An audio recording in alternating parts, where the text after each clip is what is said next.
Hi everyone, my name's Emily Teacher, and today we're going to read Honor Restored. The United States awards the Congressional Medal of Honor to members of the armed forces for acts of conspicuous bravery in time of war. First issued in 1862, its recipients as of 2016 numbered 3,495 men and one woman. This woman was Mary Walker, one of the first women doctors of the United States. Born in 1832, Mary Walker gave distinguished service to her country as a Union Army surgeon during the Civil War. Many people believe she also served as a spy for the Union Army. She made frequent forays behind enemy lines. Her work was so useful that the information she gleaned from these ventures saved a Northern army from a serious reverse, according to one official report.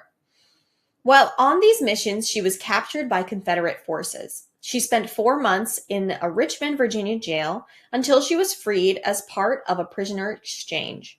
In January 1866, President Andrew Johnson awarded Dr. Walker the Medal of Honor, which cited her valor on the battlefield in caring for the sick and wounded. So, this Medal of Honor, notoriously known for being given to men, has only ever, since 2016, been given to one woman. So this woman, possibly seen as quite the feminist of her time, being recognized and such an amazing honor as a woman. She did many things during the Civil War, including being a doctor, taking care of many sick and wounded, but also possibly as a spy. All her life, Dr. Walker was a tireless reformer. She supported female suffrage at a time when few women themselves favored the idea. Those who did were regarded by many people as eccentric. She was aware of the harmful effects of tobacco. She opposed the habit of smoking. She was opposed to the death penalty, regarding it as barbaric. She also felt that women should not have to wear crinolines and the then fashionable but uncomfortable full stiff skirts supported by baskets underneath and puffed out at the back just below the waist by means of pads or a frame. In fact, finding men's clothing both practical and comfortable, Dr. Walker wore it. She thus became a living advertisement for dress reform. Because of this behavior, she was ostracized in polite society. She was sometimes subjected to ribald remarks by passers-by. Because she wore men's clothing, she was charged with impersonating a man, a punishable offense at the time. She defended herself in court by claiming the right to dress as I please in free America, on whose tented fields I have served for 4 years in the cause of human freedom. She reminded the court that no one had objected to her wearing the gold-striped trousers of a Union Army officer during the war. After hearing the case, the judge quashed the charges and ordered the police to leave her alone. Dr. Walker left the courtroom to the accompaniment of loud applause from the spectators, who, while they may have questioned her attire, had nothing but admiration for the verve which she defended her right to dress as she pleased. But public opinion was not always so supportive.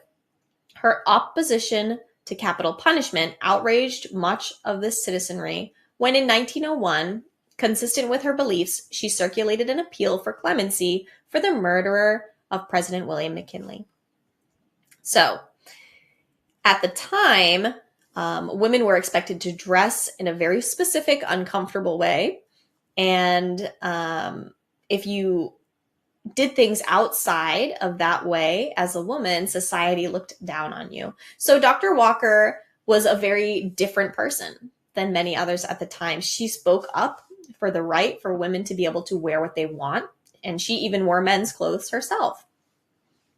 And she opposed the habit of smoking, knowing that it was bad for your health, even though at that time many people smoked and didn't really care about those health issues. So she stuck out as unique for sure.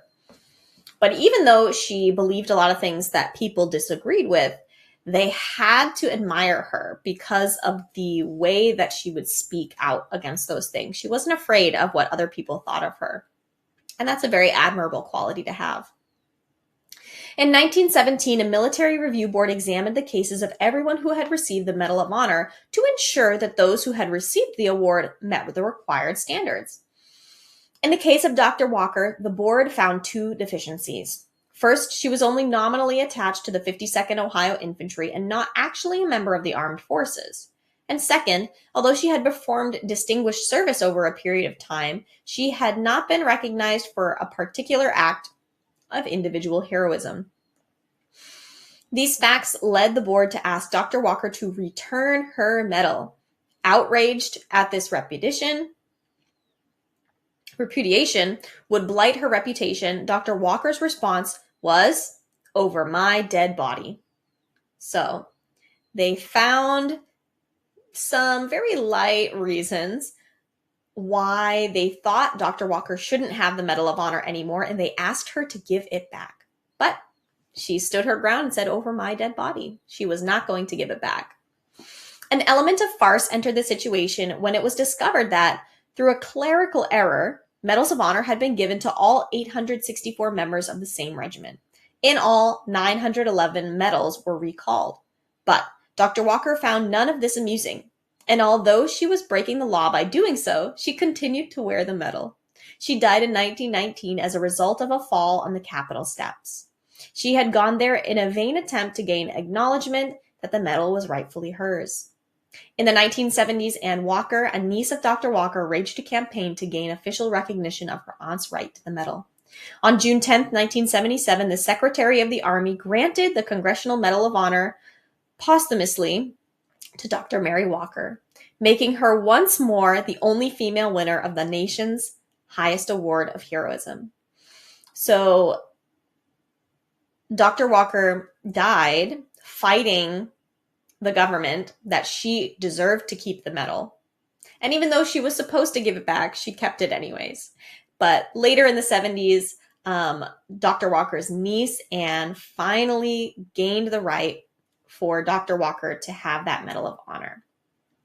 Thank you for reading with me today. We have links related to each article. And if you guys want the link for this one here, you can just find it down in the description below.